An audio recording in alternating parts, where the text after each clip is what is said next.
Is there money where there's heart?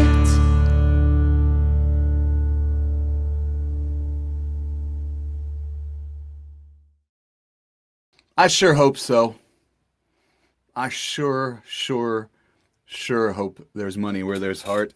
Um, I mean, it's such a good song. Jana Pochop, everybody, today for 20 Question Tuesdays. Welcome to everybody who is online. Welcome to everybody who is watching on television on Austin TV, Channel 16.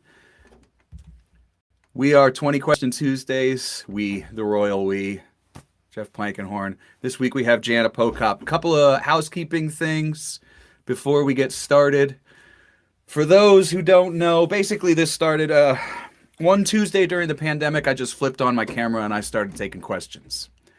And thank you. I do like my shirt. I appreciate that comment right there, Joanna. It's very comfortable. It's very soft too. And I don't usually say that about any shirts except my own. This is a very soft shirt.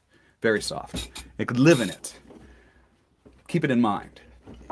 I turned on my camera once during the pandemic on a Tuesday, and I just started taking questions like a workshop because I'm keeping up the facade that I'm a professional musician. I have been for 20 years. And so I got all sorts of questions from musicians, non-musicians, writers, people who just love music, and it was so much fun. It was ridiculous.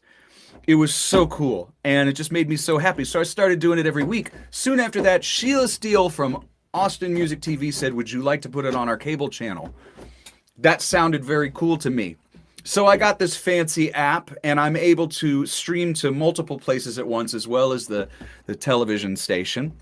Also to AustinCityJams.com, which is Kirby Walker. Thank you so much for putting us on that platform as well. We take tips every week for myself and my guests. I don't push them very much, but basically I like to make sure that whoever comes on the show, gets a nice meal or some gas or something like that, especially during the pandemic. So I'm always really grateful for that. And I also have a couple of benefactors who, like Harvey Simon and some people who have helped out for when we have slow weeks. So don't want you to overextend yourself either.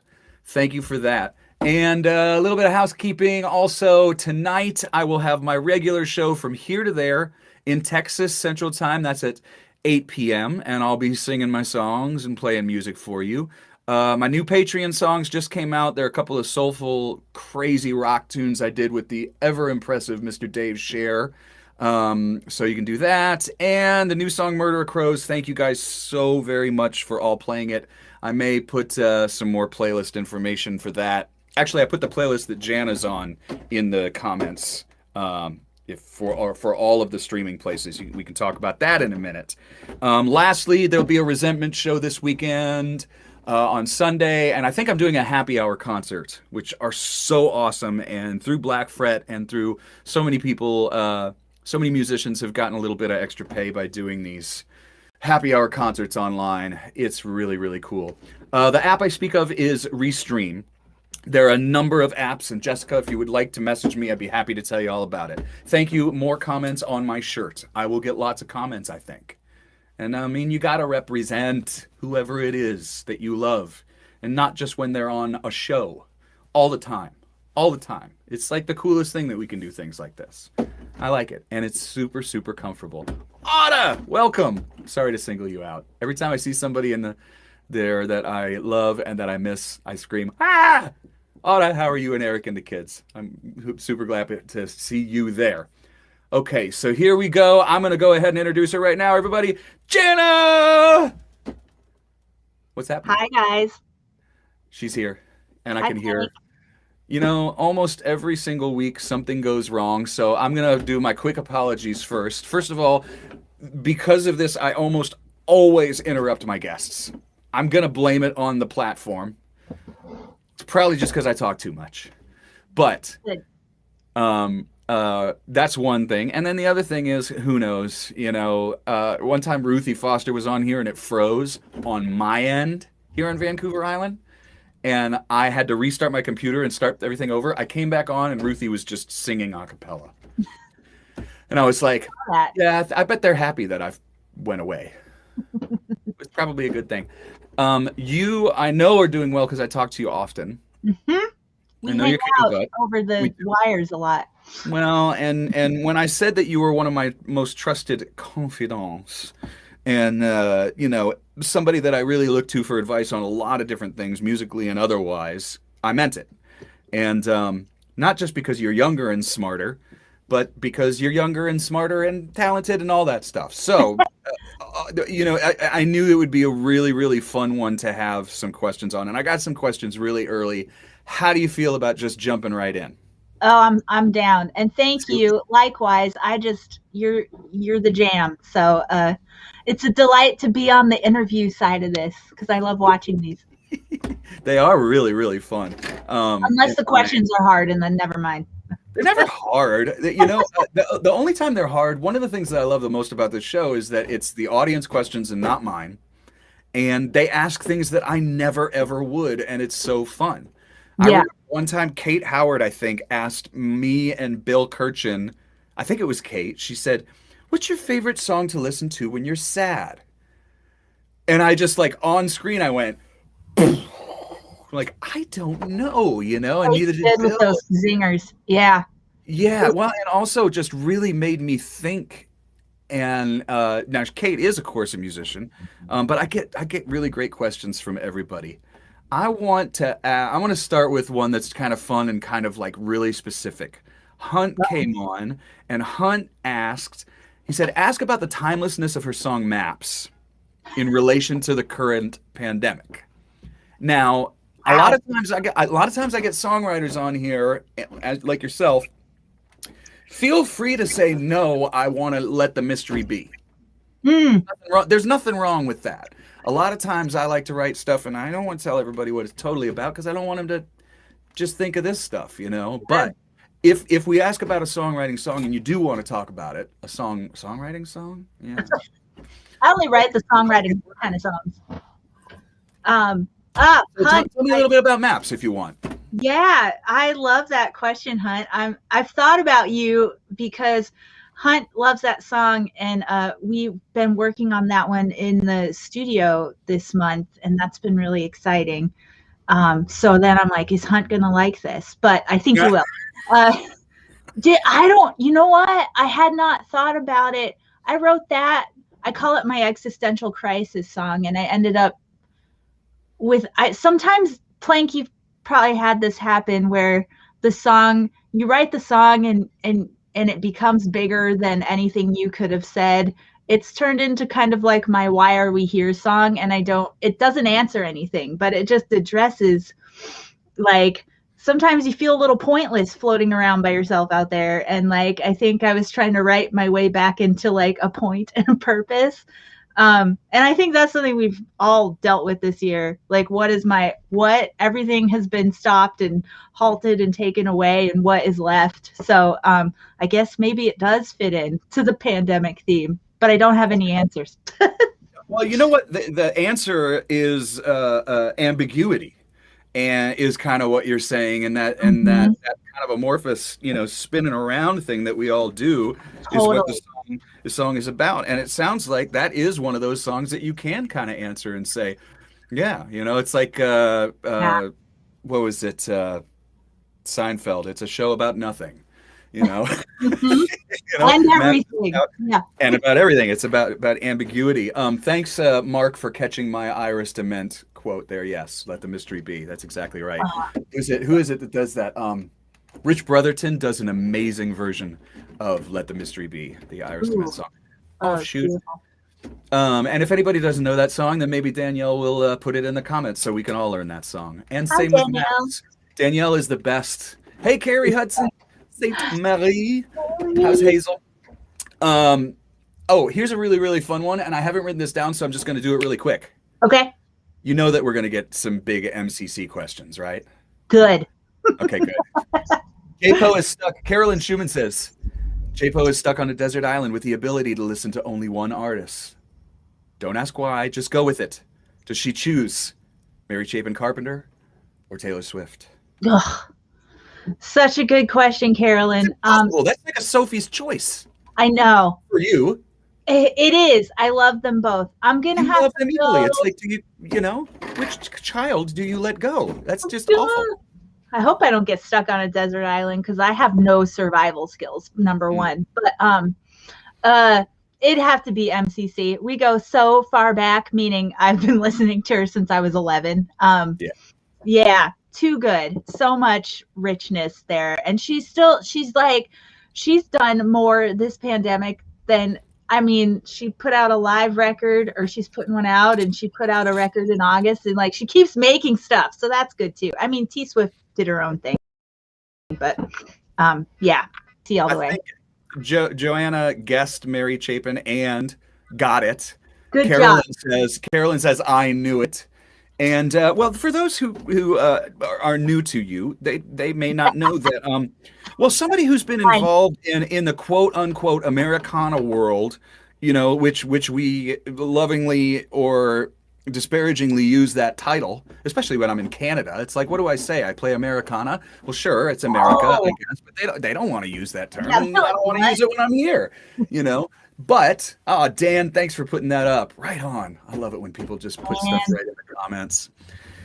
It's a nice little community we got here. Oh, and I started a little Facebook group for this and for From Here to There, so that you guys can find out who's next week. Next week's Malford Milligan, by the way, and I'll talk about all that stuff. But I want to keep you guys informed on who's on every week.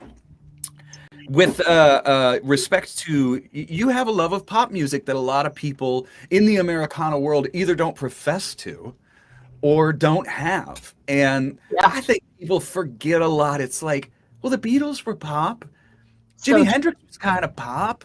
Yeah. I mean, really, if you look back on things, what was the music of the time? Pop meant popular, and we just it's for better or for worse. It's just, if it's good, it's good. But you definitely bring those sensibilities into your writing, which is not something I see as much.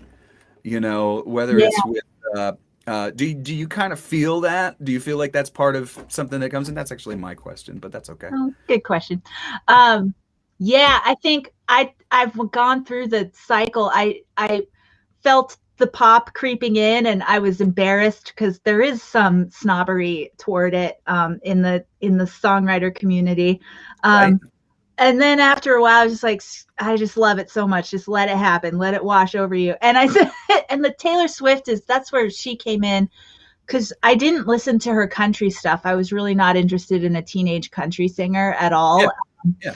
And then she started shifting to pop, and somehow it latched on in my brain. And then I think listening to so much of that, and it's all in a really great melody. Like, that is what gets stuck in your head. And every songwriter can benefit from studying people that write great melodies. Like, that does not hurt you at all. So that's what I think got me hooked into it, and why I love it so much still. It's so good, Yeah.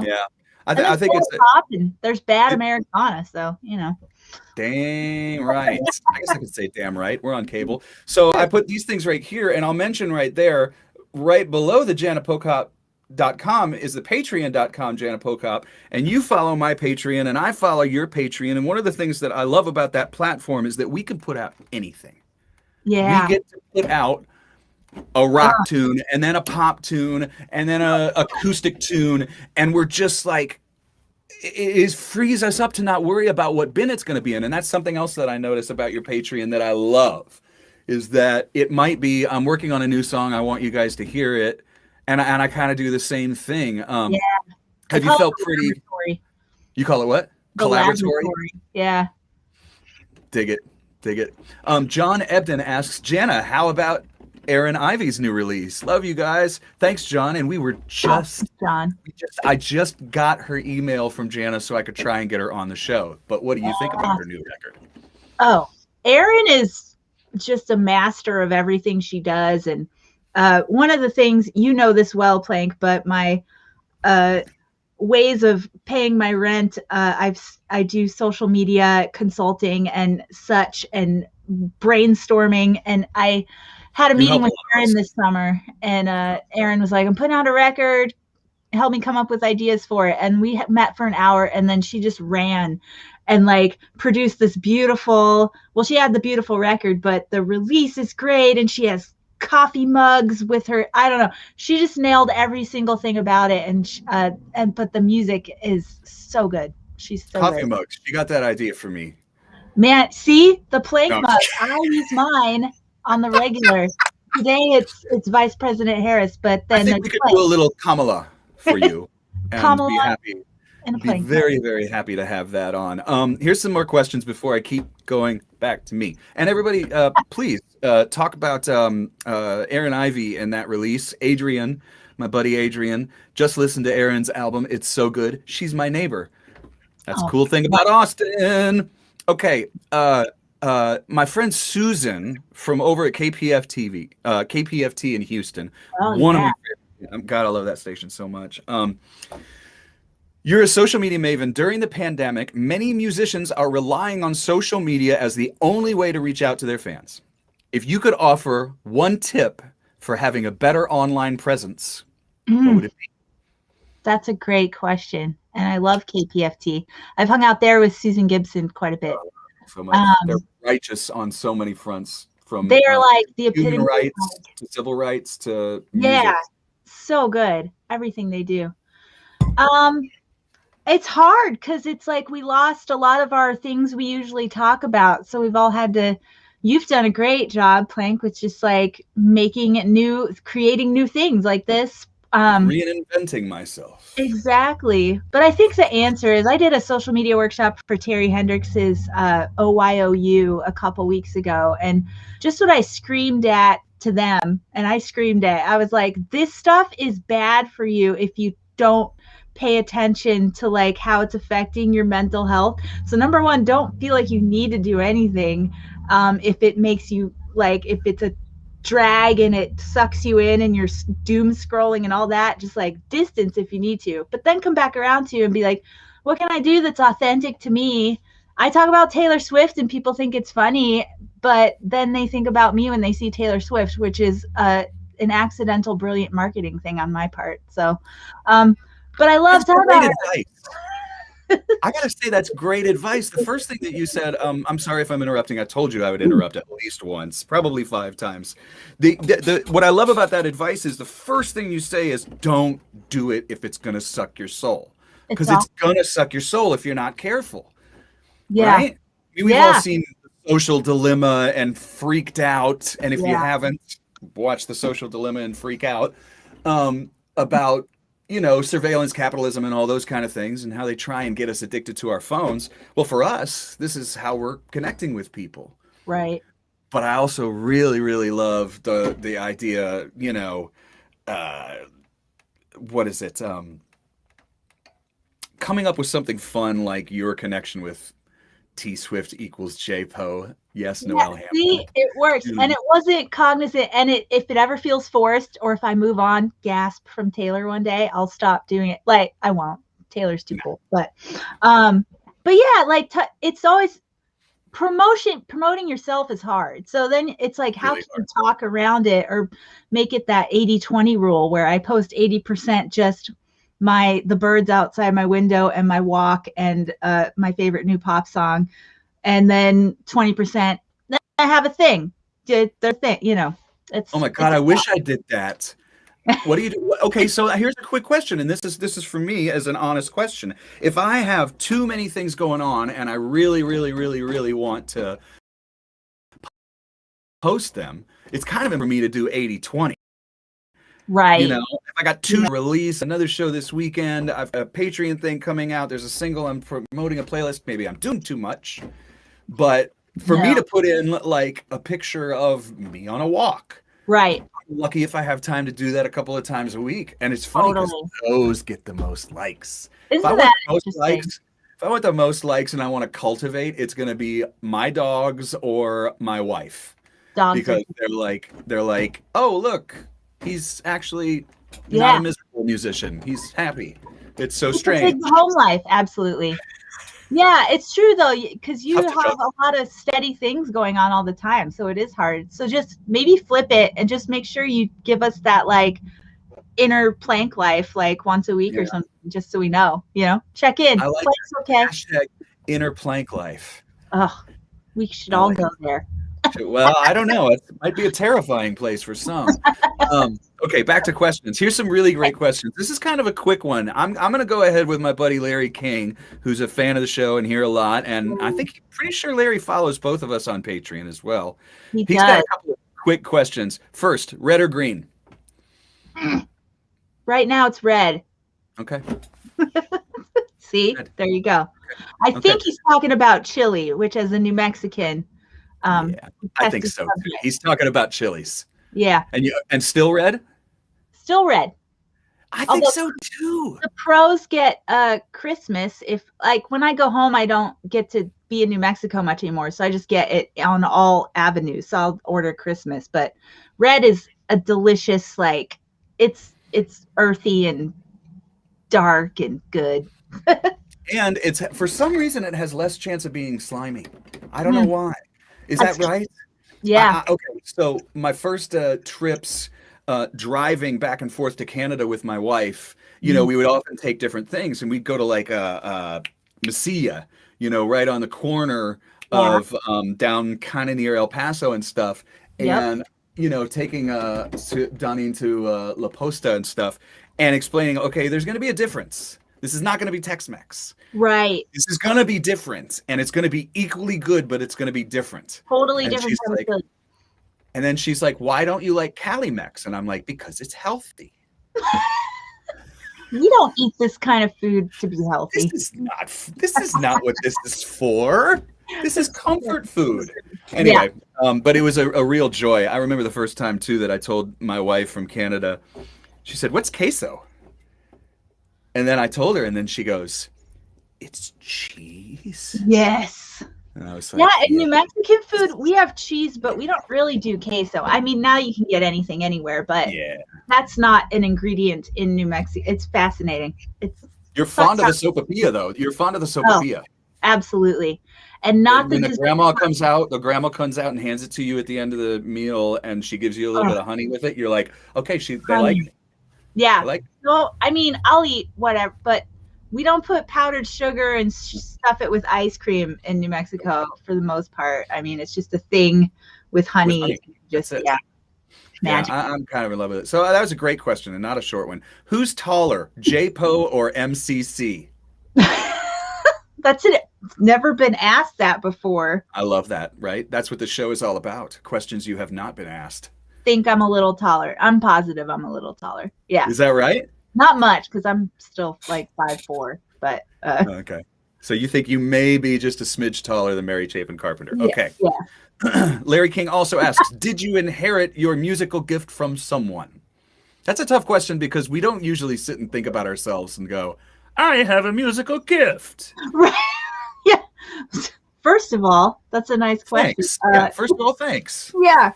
That's what I would be like. Oh. Like, you have some family or friends, or where did you kind of, what's your, Steve also asked, what is Jana's origin story? So, as a superhero. I know, that I was like, I was hatched. Yeah. My my mom played, we had an organ in the house when what kind? Born. Like one of those big triple deck things. Yeah. Like machines. It was huge. And then we moved to New Mexico and didn't take that one, but we got a smaller organ that had the like presets on it. It was cool, but I never took lessons because I didn't think it was cool. And my mom played accordion, and I also made fun of her for that, and I regret that every day because I'm like, now that's the coolest thing ever. Please play accordion. What we thought was not cool then. Yeah, it's so dumb. I was a dumb kid. But no guitar players in my family. I think I back to Mary Chapin. I saw her playing guitar on her own stuff on country music television, which was rare for women performers back in the 90s. And she played this blue Rickenbacker that was the coolest guitar I've ever seen. And I was like, yeah, I want to do that. So I was like, Mom, Dad, get me a guitar. And they were nice, and they did. And then you were hooked. Yeah, and I practiced all the time, which helped a lot. I just sat in my room and played for 10 years and didn't have a social Yeah. life. I remember my mom would like bang on the door and she'd go, "It sounds like someone's dying in there." And then she was really supportive. And then she'd be like, "I know you know how to play something pretty. Just Please, try. just play something. Like I want to hear some pretty stuff for a while because you're gonna play for hours." She knew I was not gonna come out of the room. Our parents, Um, man, they put up. yeah, they had the patience of Job, right? So leads into another question. Okay. Craig, how many instruments and what's your favorite? Ooh. Okay, Tough. I only really claim guitar and electric guitar. That's something I've been working on in the pandemic. Playing Is bass right now. You got your bass out electric lately. guitar. And I do like I've had a bass since I was a teenager, and I pulled that out and played along with my Patreon song. So I play bass a little bit. I played a little mandolin. Like anything with strings I can pick up and like handle it, but not Yeah. like, oh, you're good. I just love stringed instruments. um I can't. I've tried. You ever tried playing shaker on your own thing? It's impossible. Difficult. It's It's very difficult. If you don't do it, it's really hard. Give it to somebody who knows. yeah, Yeah. totally. Quick thing out there for everybody who plays bass. I got a new bass for up here because my guitarsenal is a lot smaller. That's a coined phrase, by the way. I copywrote it, guitarsenal. Wow. So it's much smaller up here, and I didn't have things that I needed for recording. And I was doing a recording. I was like, okay, I can get a bass. So I got myself a bass. Every day since I got the bass that I come into the plank tank, I learn one bass line. Mm. And one day it's Talking Heads' Life During Wartime. And the next day it's You Met Your Match by Stevie Wonder. And then the next day, and it just reminds me because it's a hell of a lot easier than learning a full song. Yeah, It only takes 10, 15 minutes to learn a really solid bass line and then make yourself play it through a whole song, right? that's a great And idea. boom. Yes, copyright Guitarsenal. Thank you. Um, yep. I And okay, so what about favorite favorite thing. instrument? It's a kalimba. It's a kalimba. I did get a cool like it's a based on a guitar pedal, but it's a guy that builds electronic kalimbas in the UK. That was one of my Cool. pandemic purchases. Anyway, I have a Martin OM 15 that I got when I used all my high school graduation money and bought it at Grandma's Music in Albuquerque, and it has been with me forever. And I've gone through other guitars, I have other ones, but like that one's the one for me. It's so weird how you find it and then never let it go. Yes. Try really hard not to let them go. It's a difficult thing.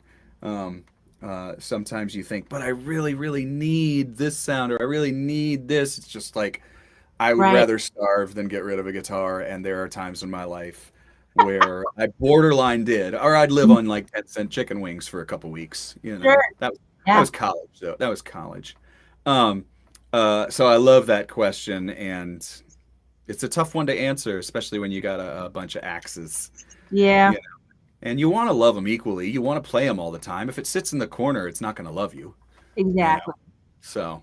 Yeah. Um, this is a really, really, really good question that Christopher Robeson just pulled in, Ah, and I think that you and I both would probably have a little bit of knowledge of this that might be useful for some of the musicians out there. Um, EPs versus full albums with the current attention span problem of society. Do you sacrifice the art of a full length to make it more digestible? man, great question. Isn't it? Curious about your answer. I'm at the point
Hi, everybody. We are experiencing technical difficulties with the rebroadcast. Apologies, especially to everybody on Austin Music TV right now. I'm going to see if it's possible to reload and get it going again. It's being weird, though. 1 second. Hang on, everybody. I'll jump to the middle when I put it in here. That's why I hang out just in case, even on the rebroadcasts. It's the Jana. Okay, here we go. Here we go. This is going to work. I can feel it. I'll jump ahead to the middle, hopefully. A little bit. I played a little mandolin. Well, seems to be working again. Like I'll anything with strings, I can pick up and Sorry, like folks. handle it, but Back to not Janna. like, oh, you're good. You know, I just love stringed instruments. I can't. I've tried. You ever tried playing shaker on your own thing? It's impossible. Difficult. It's very difficult. If you don't do it, it's really hard. Give it to somebody who knows. Yeah, totally. Quick thing out there for everybody who plays bass. I got a new bass for up here because my guitarsenal is a lot smaller. That's a coined phrase, by the way. I copyrighted guitarsenal. Wow. So it's much smaller up here, and I didn't have things that I needed for recording. And I was doing a recording. I was like, okay, I can get a bass. So I got myself a bass. Every day since I got the bass that I come into the plank tank, I learn one bass line. And one day it's Talking Heads' Life During Wartime, and the next day it's You Met Your Match by Stevie Wonder, and then the next day, and it just reminds me, because it's a hell of a lot easier than learning a full song. Yeah. It only takes 10-15 minutes to learn a really solid bass line and then make yourself play it through a whole song, right? That's a great idea. Boom. Yes, copyright guitarsenal, thank you. Yep. And okay, so what about favorite thing? instrument? It's a kalimba. Yeah, it's a kalimba. I did get a cool, like, it's based on a guitar pedal, but it's a guy that builds electronic kalimbas in the UK. That was one of my Cool. pandemic purchases. Anyway, I have a Martin OM15 that I got when I used all my high school graduation money and bought it at Grandma's Music in Albuquerque, and it has been with me forever. And I've gone through other guitars, I have other ones, but like that one's the one for me. It's so weird how you find it and then never let it go. Yes. Try really hard not to let them go. It's a difficult thing. Sometimes you think, but I really, really need this sound, or I really need this. It's just like, I would rather starve than get rid of a guitar. And there are times in my life where I borderline did, or I'd live on like 10-cent chicken wings for a couple weeks. You know, Sure. Yeah. That was college, though. That was college. So I love that question, and it's a tough one to answer, especially when you got a bunch of axes. Yeah. You know? And you want to love them equally. You want to play them all the time. If it sits in the corner, it's not going to love you. Exactly. You know? So yeah. This is a really, really, really good question that Christopher Robeson just pulled in. And I think that you and I both would probably have a little bit of knowledge of this that might be useful for some of the musicians out there. EPs versus full albums with the current attention span problem of society. Do you sacrifice the art of a full length to make it more digestible? Man, great question. Isn't it? Curious about your answer. I'm at the point Want me to where go first? I'll go first if you want. Okay, I'll go first. I feel like make your own way. I have so many people who are telling me, don't do it, don't do it, don't do it. And then I do it and it works. I have people saying, do this, this, this, this, and this. And then I do what they say and it doesn't work. Yeah. I would say, listen to the art first. And there are ways to do both. We're in the middle of a campaign right now for me where I'm putting out a single, and then I'm waiting like 8 weeks and putting out a single. And then I'm waiting 8 weeks and I'm putting out another single. I have my first one out now. And then it becomes an EP. And I don't have $25,000 to go make a record and another 20 to promote it right now. But guess what? I want my people to have music.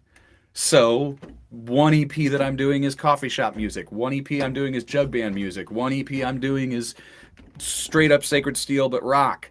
And what I'm finding is labels don't like it, and booking agents don't like it, and publicity people don't like it. But guess what? My fans like it. So my Yep. suggestion is it's true that we are living in the world of the single. But guess what? Your fans might not be that way. And all you need, like the old saying says, is 1,000 true fans. You got Yeah. 1,000 true fans and they pay you $100 a year, whether it's t-shirts or whatever, you got a great career. Mm-hmm. Yeah. So I say, the industry's going to tell you to do singles and keep them to EPs, especially because when you put out an album, your online presence with Spotify, basically, you get one song out of that. Whereas if you put out singles and then put out an EP or put out singles and then put out an album, then you're going to get more bang for your buck with Right. promotion on specific songs. But that's just basically my take. All of that. And I'm just so over all Probably the learned it from you. industry rules. Like, you should, like, that.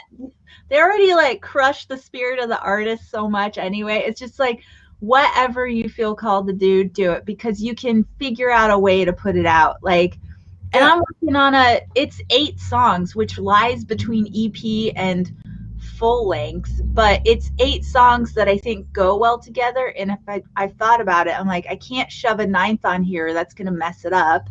So it's an 8-song record, but I'm working at Congress House Studio with Dan Barrett's producing, and Mark Hallman he's a giant in I know. everything, like, and It's it's the like a truth. spa day. It's like they're just like, let's make sounds that immediately sound Did you say beautiful. it's like a spa day? Yes, I'm like, I love that.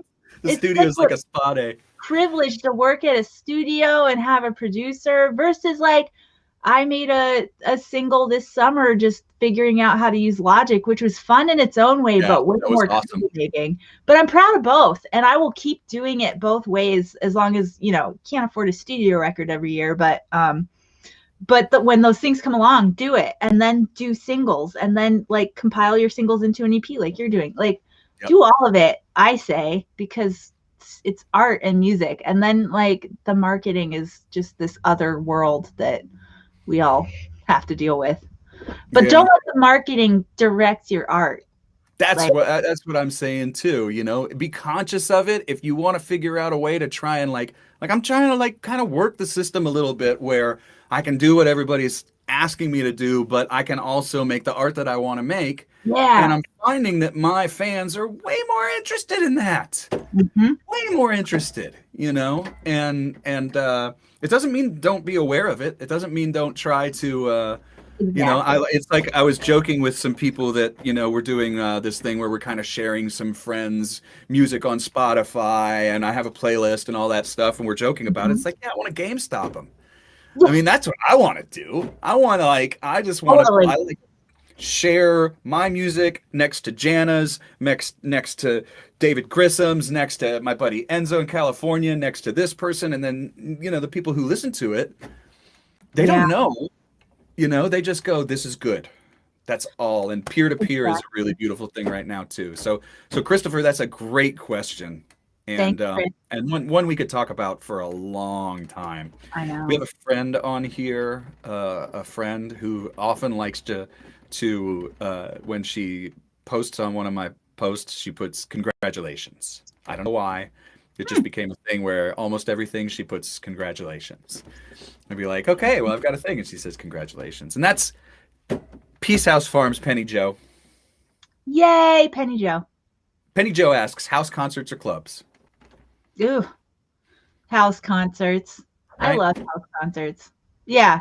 Everything that is cool about playing at a club gig is, like, either amplified in coolness at a house concert or made, all the hard parts of the venues are made easier. Like, there's snacks and, like, a couch at a house concert, and it's not like a dirty couch. It's that, Buy merch.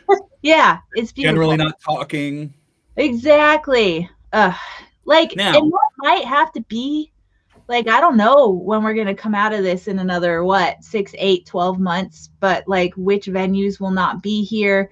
But house concerts will, like, they might grow because of this. And that's not a bad thing, you know? Well, and they have grown. I mean, I did a house concert. The first time I ever did it was in like '98, and it's still going, and it's in Ann Arbor, Michigan. Oh, And wow. it's Johnny's Speakeasy, and there's a great Vimeo video on Johnny's Speakeasy if anybody wants to put it in, and you get to know what like a house concert idea really is. And Yeah. Johnny has two rules: don't be one and don't bring one, and those are his rules, and that's it.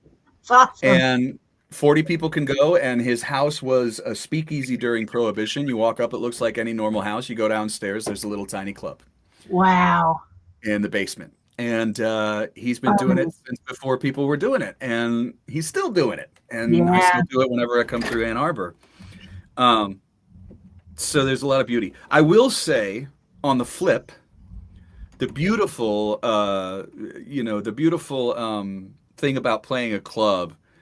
Ian McLagan had said to Scrappy, he was like, I've played stadiums and I've done this and I've done this. He's like, my favorite place is like a rock and roll club where people are dancing and they're talking and maybe they're listening and maybe they're this and they're smoking and they're drinking and they're doing this. And he's like, that's it.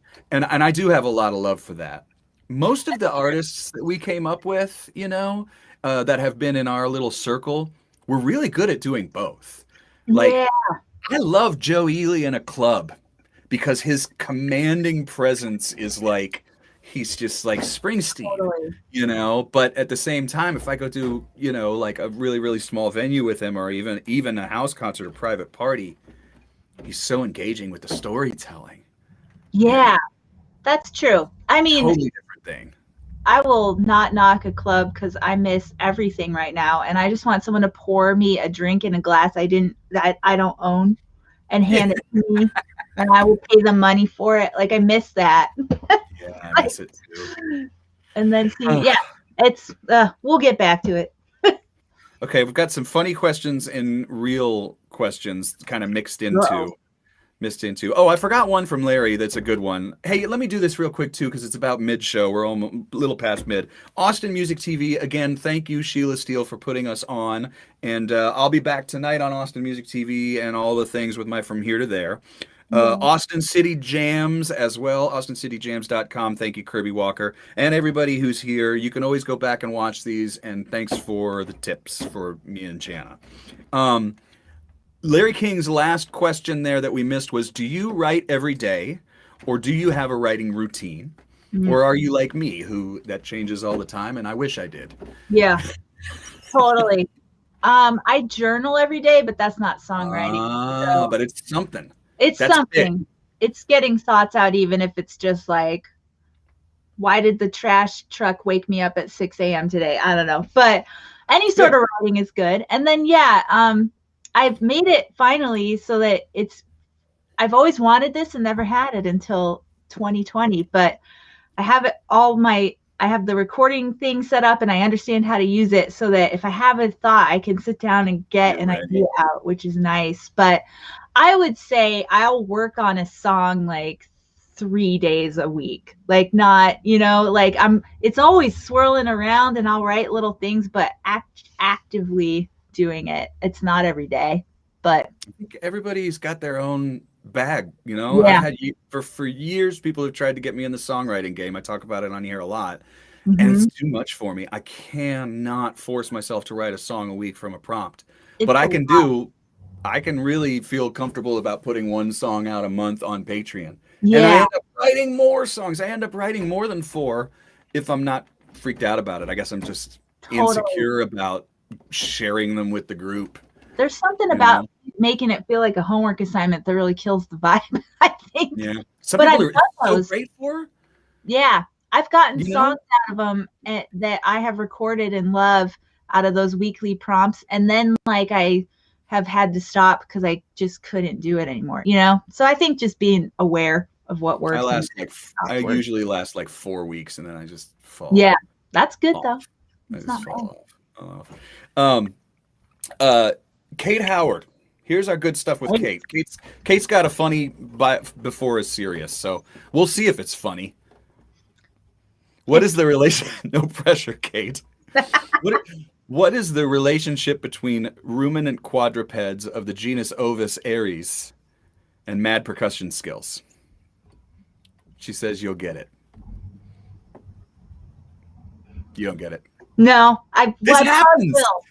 People put in like, people give us questions that they think are like inside jokes, and then the person's like, I'm sure it is, but my brain works so slow nowadays. Kate's gonna be ashamed. Anyway. yeah. I'm gonna think about that question harder and get back. Yeah, there you go. Hey, Heather Miller, it's 4 more songs than 0. You're absolutely right about that. But you know, for me, I just write more when I don't do the songwriting game, you know. But that's me, and like I know so many people who do great with it. So I don't discourage it at all. Also find your group. Like I have a buddy who writes with a group and they never listen to his song. And he's like, nobody ever says anything. They don't even say good, bad, whatever. We just turn it in and then we just like, it just floats off into the ether. I was like, oh, we'll find another group. Yeah. Find another group, you know, there's plenty of them out there. Kate's more serious question. Okay. I hope I get this one. Well, it's kind of just a big compliment, which is okay, right? We're musicians. We don't mind those. There is so much wisdom and poetry about the human condition in your songs. Do you see yourself as a wise person or as a poet? Wow, Kate, that's really nice. Hey, Spring. I feel like I'm learning all the time. So the only bit of wisdom I have is that I've always got so much to learn. But I think about that stuff all the, like talking about the map song, like why are we here and what are we supposed to do? Like I think about that all the time. Do you have a searching kind of I'm looking for a path, I'm looking for my meaning in all this. Yeah. I mean, that's a poet person. And I think as an outsider, I remember a long time ago when we used to start calling Ray Wiley the Wiley Llama. Uh-huh. And a lot of people didn't get it. And I was like, well, it's perfect. I mean, like Ray's the first person to say, don't follow me. You know what I mean? And he's like, just like the Buddha. The Buddha goes, don't follow me. You're the Buddha. And you being a wise person, you say, I'm always learning. Right. And so as an outsider, I can say, you don't have to say you're wise. I can say, or you can say it about other people. It's a little easier, Leo, Eagle Elk, thank you for both of us. Your music is good medicine. Nice to see you here, Leo. Shani. Kilgore. See, there you go. Diane says, I need the accountability of a group / prompt. No discipline at all. Sometimes that's what it takes. I found more discipline when I started going to the office. I walk to the office. I walk to the plank tank. I get here and I'm like, it's totally time to work. Give me this thing. I want it. And I'm like, I got to write this and I got to write this. So whatever works for you. I highly recommend trying them if you dig it. Okay, some more questions, fun stuff. Dan, our friend Dan, Jason, who, of course, I've mentioned on here before. And Dan, feel free to put this in the comments. I like it when you do. Dan ViewTube is a huge collection of live performances from Austin. And if we're missing the live shows right now, Dan would bring his little recorder, his little video recorder, and he would... I can't tell you how many different, not just shows I saw him at, but venues and different types of music. So feel free to put that link in there, Dan, if you like. And Dan's question I like. I'm curious about Janna's family histories. Do you have any knowledge of how or when they came to the U.S.? Are you the Swiss Pochop or the GmbH Pochop, which I think he meant was like the soft drink or there's like a I didn't know that. It's something like that. Right? I gotta go all the way up to this one. Dan, that was a while ago. But I know you're on YouTube, so I know I can find it. I don't know. Or Dan, if you're still here, just reply it again because I might have gotten it wrong. Oh, there it is. Yes, GmbH Beverage Service. Pochop. Fascinating. Well, you have to do a 23andMe. Yeah, totally. My mom did one. So, but that is not the Pokop side. We are Czech and German. Both sides of my family, my mom's too, are Czech and German. I'm a legit Bohemian, like from Bohemia, Now instead of that's all the people awesome. just say they're Bohemian. No, are you from the Bohemia region of the Czech Republic? Anyway, um, and they got over here. I should know exact years, but they came over. And both sides of the family ended up in the middle of the country in like South Dakota, Nebraska, and were farmers. And that is where a lot of my family is still. But Is that right? my parents met. They both grew up in South Dakota and had Mm. the farm life. My mom has some cool. I mean, both of them do, but like there were 8 kids in her family and they had a 2-room house and yeah, hold not any indoor plumbing for till like the 50s, I think. Ooh. It was just, and she was like, we didn't know any better that we needed it, you know. So Yeah. and then my parents met and I came along. I have older siblings that there's a 20-year gap between them and me, so I was like a surprise. So You were yeah, like they were gonna get a pool, but they had you. totally. They're gonna go to the Bahamas and then oops. They so went to Bahamas in their mind. so I would love to go to Prague. I really want to go to Prague because those are my people, but haven't been over there. Do the Pocops have a family kolache recipe? Yeah. Yep. It's for my grandma Pokop, and she taught my mom how to make it. And my brother makes really good kolaches. I have never learned, but it's an art form, and you got to proof the dough, and poppy seed is the way, and all these things. Tell me what proof the dough means. Is it sort of like blending in the cheese? Remember that? Remember that? Blend the cheese. You have to blend. What was it? It was from Schitt's Creek. Oh, You have to yeah. blend the cheese. And he was Blended like, "What's cheese. blending? I don't know." I believe Um, it's just like that. I think it's letting it rise, and that like there's more oh, work to poof. that. Not. It's not Yeah. poof or proof. Proof. I think Oh, mom's here. My mom is here. She can answer the kolache recipe question. okay. I don't. Oh, she says our bonus baby. She's nicer. I'm like surprise, and she's like, "You're a bonus." Okay, wait. There was another question that came in here just really, really quick that I like. Oh, it's another one from Christopher, and I like this one too. What's your what's your favorite song that you both co-wrote together? Ooh, I'm a fan of a lot of the songs that you and I wrote together. Now, one of them's not out. Yeah, My favorite might be the first one that we did, which is AOC. yeah. I just love how that one happened because you were standing in line at the airport, and we Yeah. started writing it. And Yeah. I was And I like, was like, no, let's just do it now. I was like, there's no reason we can't write this while I'm, right here. And I remember like what we wanted to do is like write a song about AOC. mm-hmm. And then I was like, my gut instinct would be, oh, it's folding the cheese. Thank you, Ben. Fold in the cheese. Anyway, so you and I were talking about writing a song. We wanted to write a song about AOC because we were both so inspired by her. No matter what your politics here, everybody, Jana and I were and are, Still and still are. And I was like, it can't be like a ballad. It's got to be like punk rock. And you yeah. were like, what do you mean? And like I remember singing to you over the phone and going, and you, without even thinking, you sent me back like a little guitar thing, and you went like this.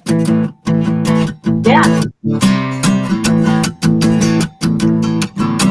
And I was like, that's exactly what I had in my head. And then I was like, and that's how we started the song about her. Now we did perform that. I got you to come up on stage, and we performed it at Kerrville. One of the best nights of my life. I'll say that. It was pretty fun, and I got my band to learn it, and that was really great. We've also wanted somebody to cover it. Somebody like I thought the Blue Bonnets would do a really good job of it, or somebody, Mm-hmm. Yep. Maybe Madame Radar would do it or something too. One of those gals could sing the crap out of it, or you could sing it with them. Um, Be that's so probably my favorite, or the one that we put on my ugh, my EP, The Bottom Line. I love that one too. that writing day with you and Scrappy was so cool too, because I've co-written. I don't co-write a lot, and then it's usually just one-on-one. But a three-person, that was super fun and different. It was literally an experiment that I wanted to do with you and Scrappy because I had heard this podcast and it was about, what are they called? The women writers. It's the three writers that write country hits. Oh They're yeah, called um, it's Liz Rose and Lori yes. the Love Junkies, I think. Yes, the Love Junkies. Okay, so Yeah. I hear this thing about the Love Junkies and I'm like, the main thing that blew my mind in that interview was that they said we're all three different generations. And when we write the same line together, it means different things to us. Wow. Because one was like, it was all about motherhood with them, not with me, but it was about motherhood and it was about how, anyway, I'm going on, but I wanted somebody who was an elder statesman of mine, like Scrappy, and then somebody who was younger who I was really inspired by because I figured if we all wrote, then we'd have a cool view on it, and it worked. It totally worked. Bottom line's great. Yeah, we do good tunes together. I like the one about I love the one that you did 8,000% of the Threadgills one, and I was so touched when you asked me about that. Man. 'Cause Yeah. sometimes it's a gift when somebody asks you to co-write something and you get it and you're like, this is really done or pretty damn close. Well, So it's the last 10% that matters. Like it's like now we can present this to the. I said you have to have Warren Hood in there. That's true. Or I said you have to have Icebox Pie. I gave Well, you some and of those things. a song about Threadgills. I spent a lot of time there the last year just because of the residency, but that you have played there. I was like, I gotta get like a lifer in that's been in Threadgills in all the configurations and make sure we get all the points. R.I.P. Threadgills. Now, with other people that you do co-write, because you say you don't do it very much, I've been lucky to do more than a handful of songs with you and it was always just because of like a whim of like, oh, this would be cool. Maybe I reached out to you, maybe you reached out to me. Totally. Now you spend a lot of time as a musical cohort and friend. That's our favorite word, cohort. With Shawnee Kilgore. But Shawnee does a heck of a lot of writing by herself. She's a very prolific gal. She's prolific. To the extreme, right? All the time. To the max. It's inspiring to be around. Yeah. A lot of co-writing with her, or is it more, who else do you co-write with? Shawnee and I have several together.